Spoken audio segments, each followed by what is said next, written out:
importante, que luego organizó las manifestaciones masivas, que sí que nos trajo la atención de todo el mundo.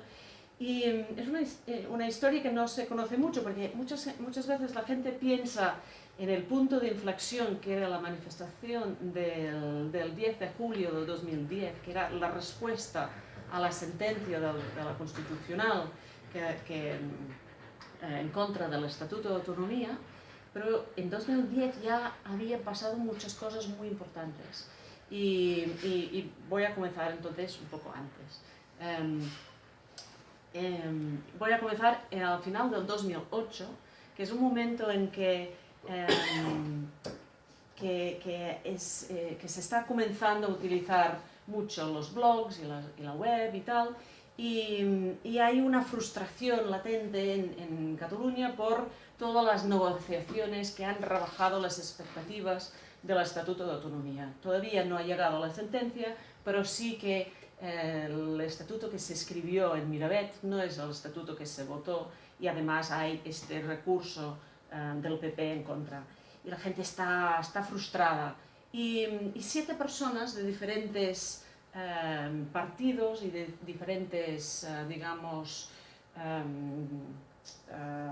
posiciones políticas deciden hacer un blog todos juntos, y cada día una de ellas pues hará un post en el blog. 7 personas, 7 días, y así tendrán una visión transversal del independentismo en Cataluña. En 2008, que quizás había un 15% a favor, más o menos.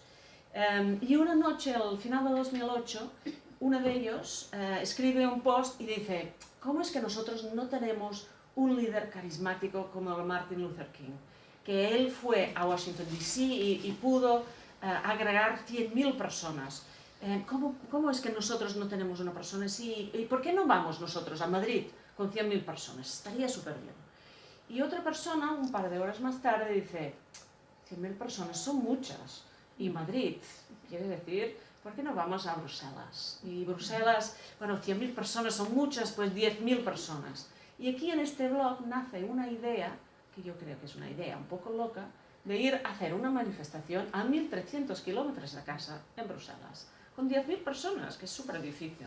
Y estas 7 personas pues hacen unas reuniones, y en cada reunión tiene que traer otra persona más para hacer crecer la idea, y van de pueblo en pueblo y explican esta idea, y el 7 de marzo de 2009 consiguen hacer una manifestación, estaba aquí ya, Bruselas, y consiguen que 10.000 personas vayan a Bruselas a pedir a manifestarse por la independencia